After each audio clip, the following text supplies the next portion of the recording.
It's really interesting, Tara's comment about starting her business when she was on maternity leave, because I decided to start my second business the same way. Not something I'd recommend.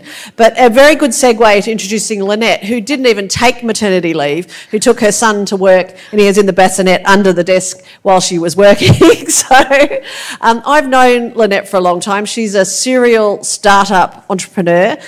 She co-founded RapidMap, but recently decided that that wasn't enough and she needed to found a company called Iconyx. She's been a leader in the spatial industry, which is very male-dominated, a lot of engineering types, and I think male-dominated is probably the best way of putting it. And she has been president of, I can't remember the name of it, but one of the spatial technologies, but I'm going to pass over to her. She's going to tell you her story. Thanks, Lynnette. Hi.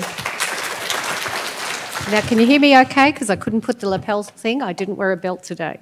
So this is really exciting to be here with you all. I mean, STEM and females and diversity, there's so important to me. I've spent a lot of time encouraging girls, nurturing girls, because I was sick to death of being the only female in a room for a long time. So I'm quite excited to share this story with you. There's a lot to talk about, because I want to talk about leadership and disruption. And I want to talk about what's key to you enjoying the journey of your life. And that's the important thing. And STEM offers you that opportunity right now. Some of the things that I will cover, I'll cover things like your career path, why STEM is your friend, being looking at RapidMap and Iconyx, obviously, but also some of the other businesses that I've helped to start up. I'll cover also what it means to be a disruptor in the industry. Also, is it hard is it harder being a leader at the forefront, or is it easier to follow? So there's some key considerations there I'll try and touch on, and I'll try and get all of this done in about 15 minutes. But some things to be aware of are disruption, the future of professions, and really STEM is your friend. So, whether you go into business or you choose a career, this is the one thing that will give you longevity. In terms of my story, so I've always had a love of the landscape. I grew up near national parks. I was on a farm. My father's idea of having a holiday was to go and work on other people's farms. So I got a good understanding of wheat, sheep, potatoes, dairy, grapes, just anything you can imagine, chicken farms, all kinds of fascinating things. And I learnt a lot from all of that.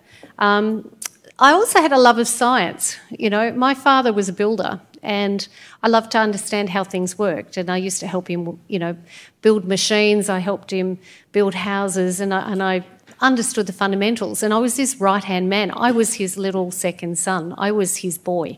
I was a tomboy. You could not get me into a dress if you tried at that time. And I was so disappointed when I realised there were no options, by the way, at that time too. But I love being a woman, and I love being in a male-dominated industry. And there's some clues to how you handle that, because I had to go offshore to find mentors and women leaders, to understand how to handle men in that kind of environment. The key things is that, even I always knew I'd be in business. I just didn't know why or how. But it all naturally came in time. And like Kate and everyone else, I was pregnant when my husband, who had worked as a surveyor, geodetic and topographic surveyor, which is a long-range curved earth surveying, was made redundant in the state government. He'd been there 17 years, thought it was his job for a lifetime. And I turned to him and I said, he said to me, what am I going to do? And I said, well, tell me what, we're going to business. I said, we're going into business. And he said, well, what are we going to do? And I said, well, tell me what you love in your current job. And he started to talk about GPS. And he spoke about GPS with such passion and high regard for this new technology that nobody could spell at the time, that we felt that was the place to start. And I said, well, look, I'll support you, and I'll support all of us until we get this thing going. And it took him 3 months to make his first sale. It was really quite incredible. It was hard for him because he was not used to selling. I sent him to small business classes, all sorts of things to learn as much as he could. So it was a hard way to start. But it was the most exciting journey, and I wouldn't regret a moment of it, all the hardships as well. Now, in terms of that, you know, reading, fascination for geography, these were all clues. And I think the key message is to stay true to your inner voices and your purpose, you know, so you'll find what turns you on and stick to it and research it. In terms of Rapid Map and Iconyx, and as Kate alluded, I've also had this wonderful opportunity of, I'm also the first elected female on the Spatial Industry Business Association National Board. I'm also now the chair of the Consulting Surveyor Quality Control Board. And I was chair of the Destination Spatial Committee, which was to promote STEM and promote careers and pathways into the spatial industry, into surveying and spatial sciences, which is all about mapping. So my passion is about how we make better decisions with facts, with data. And it's all about mapping, you know, because if you know where things are and what things are, you can make better decisions. You really can. So I'm going to go through a few of those examples. To survive in business, what's interesting also is that from time to time, emphasis changes. So mining might be up, and then mining goes down. And transportation will go up, and then transportation goes down. Telecommunications, like the NBN, comes up, and you can follow your opportunities as long as your skills are transferable. And the big thing right now is in terms of analytics and data sciences, and you know, you'll never be without a job. I mean, even if you look at National Australia Bank at the moment, they're reducing their headcount by 6,000 people, but they're going to put on 2,000 data scientists. So that'll sort of point the way to what's possible in the future. So the other thing too is to be an outlier in your industry. Whatever you choose to do, you know, it only takes 10,000 hours to become a real specialist in whatever you do. So if you really love something, 10,000 hours is not a lot of time because it may flow over a number of years. But anyway, to give you a bit of an overview, I'm going to rapid fire a whole series of slides to talk about what we do at Rapid Map and Iconyx and what we do in the spatial industry. Okay. So what do? We create layers of data that is represented thematically, data that may be multispectral from satellites, data that may represent property boundaries, roads, assets, environment, soil, water, you name it. It's all out there to be mapped and managed and measured and to look at it. Census data, you know, where are the people? Now, there's static data and there's dynamic data. And then there's real-time data. So static data is a property boundary. It doesn't generally move unless you're, you know, subdividing or something along those lines. Dynamic data are things like road defects, weeds, you know, things that occur, an event that occurs, a fire, a flood, a storm damage. You know, these things occur. They cause issues, disease outbreaks. So we map these things. We look for best ways to respond to them, you know, so that we can, with evidence, make better decisions to save lives, save money, save a lot of time, etc. So, and it can be many different things. The other thing, though, is to have dynamic geospatial intelligence means that you can be more informed more quickly. So if there is a flood or a storm event, you can be notified, and that can keep you safe. The other aspect of dynamic is that with machine learning, deep learning, AI, and the way things are going at the moment with cloud technologies and mobility, we also have this ability to do contextual communications to people based on location or proximity. And so by profiling people, and this is what's happening to all of you every day, if you've all got a smartphone or you've got Facebook or Twitter or Instagram or whatever, there's data about you somewhere. And one thing I will say is that, you know, if you're not paying for it, then you're the product. So just be aware of that. There's data about you out there, and that is being used and it is being assembled to contextualise information that's going to make maybe your life better, but it also helps certain people to be able to communicate with you in context based on where you are. For example, if you are looking at properties to buy, maybe you'll get a message from a bank to say, hey, look at us for a bank loan. So there's some things to consider about mapping and managing data and people. Okay, Our team, we've got a fabulous team, very diverse. We have Rapid Map, which is all about going forth and mapping the world, you know, mapping all the infrastructure for government, mapping fires. We've had a fabulous time mapping very interesting things over time and using all the latest technologies, whether it's satellite data or UAV data or rove data, which is, you know, water vehicles. Iconyx is my rebellion in the industry because it is a female-led, female-dominated company, and we win awards year after year after year. What we do is we build collaborative workforce mobile solutions. So all the trees that are under Ausgrid, oh gosh, really? Under Ausgrid power lines, for example, are mapped with our software, and NBN clients too. And then 4D Global's about mapping, you know, mapping technologies. We have a very diverse range of clients. We've won many awards. You can see that the scale can go from landscape down to building. Using satellite data, we actually have now Planet Lab satellites, and we get data every single 24 hours. We can also make better decisions about the landscape, about where things are and about infrastructure and value them. We can polygonise surface areas.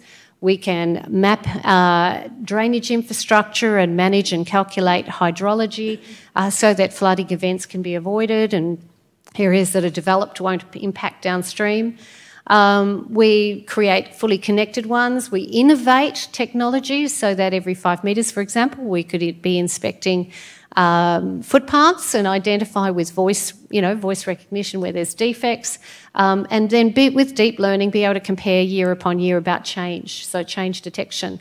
We can use drones, and we take a number of photos and we can seam those to create a contiguous beautifully mosaicked orthophotograph with, you know, very high resolution, such that we can map their infrastructure and create CAD layers and intelligence for an entire campus. This is La Trobe University. We can help to prevent impact on communities on the coastline, such that this is Bass Coast Shire Council. At one stage, they only had a 10-metre contour for their area. We used LiDAR and got them a 0.5. With that, we were able to identify if there was a sea level rising, storm event, or flood event, or something along those lines. We could identify who would be at risk. And the beauty of using imagery now is that we can process it extremely quickly. We've got great hosted and processing capabilities that we can use and rent, and process data quickly to create 3D models that are very representative of even, you know, three-dimensional infrastructure like cellular towers. And instead of people having to scale them for defects, you can actually fly them and identify it from high-resolution imagery. A lot of what we do in Iconyx is transformation.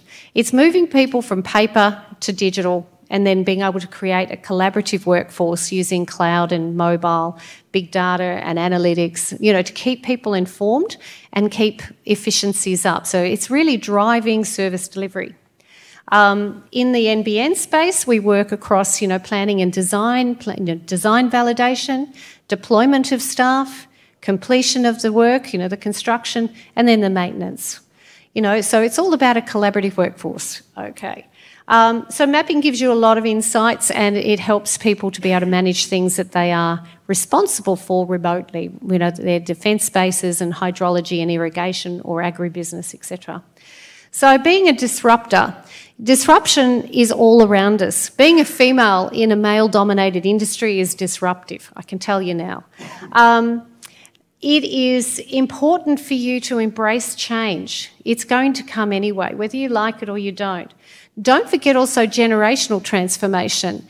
You know, people, there are, in my industry, there are veterans, there are baby boomers, there are Gen X and there are Gen Ys, and it's just continually changing. And everyone brings their own rich mixture of perspectives and experience. And I find that I spend a lot of time trying to advocate on behalf of Gen Ys and females to older men to sort of help them to understand and enjoy the value that we bring in diversity, cultural and, you know, gender. Now, if I had more time, I'd love to talk to you about being a digital champion. And that's really what I want for all of you, to think of your role in any organisation as a digital champion. In any business, there's C-level, which is, your upper management. There is the vendors of systems. There's the users in an organisation. And there's IT. Now, what's interesting is C-level understand the business that they're in. The vendors don't actually understand the business, they understand their technology. The users actually don't understand the business, but they understand their role within the business. And IT don't understand the business or the users either. So the digital champion inserts themselves through communication right in the centre and communicates to everyone and helps with that dialogue for engagement and embracing new technologies. So I'm going to wrap it up here. So become a disruptor, become a digital champion. I won't go into all the different trends and things, but as I said, data science is the future, but STEM is definitely your future. Is leading harder than following? Yes and no. Leading is hard. Following is also hard, but in this day and age, you've got to just follow your passion. Be where your inner voice takes you, and you'll really humanise the problem, and find people who will support you. And it's not always your family and friends; they don't always understand you.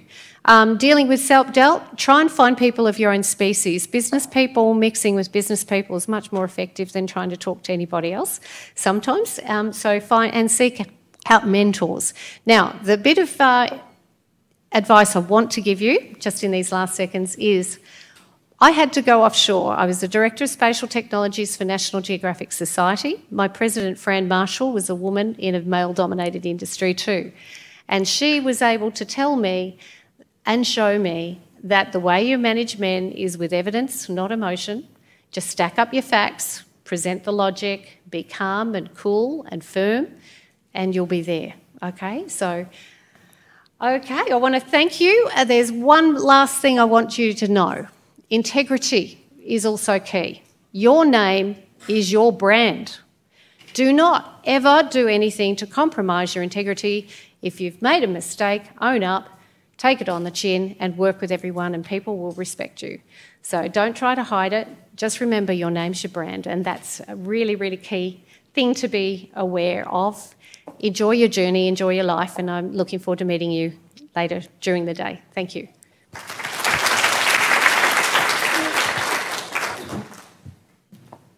Thanks, Lynnette. I'm sure there's lots of questions. First question. Maybe I jinxed it.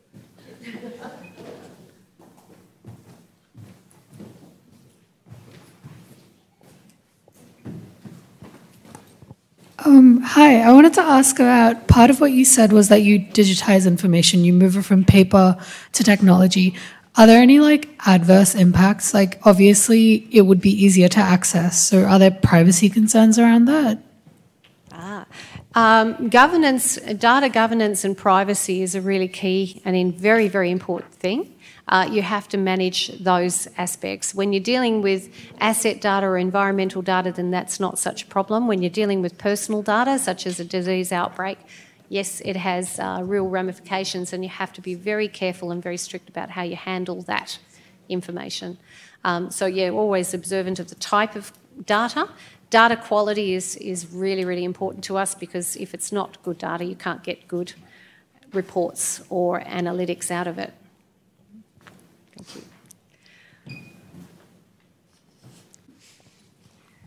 Thank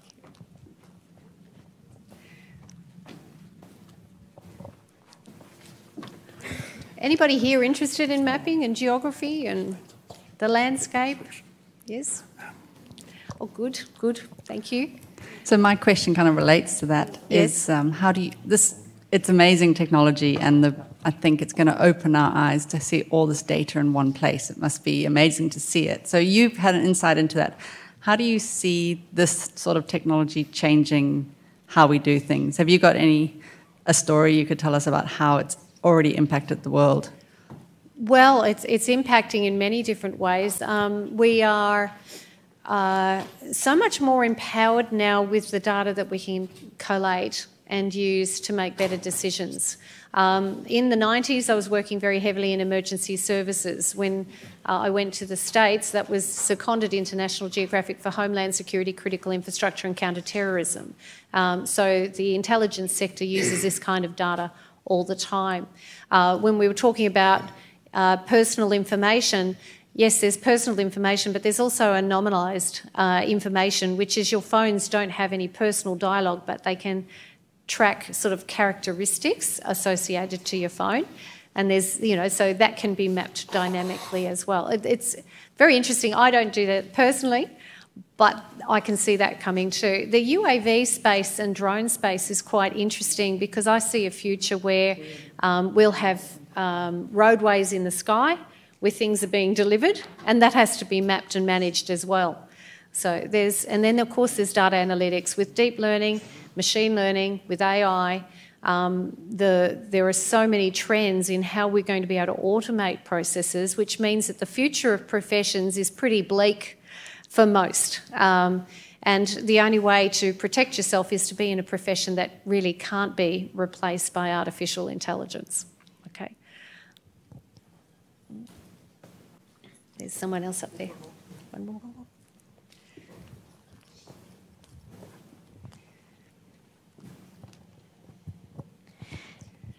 Have you considered using this technology to map flora to assist with managing allergies and hay fever and asthma and stuff? Yeah, it is used that way now. Down in Victoria, I have a very good friend who is a remote sensor, and that's using satellite data and multispectral information.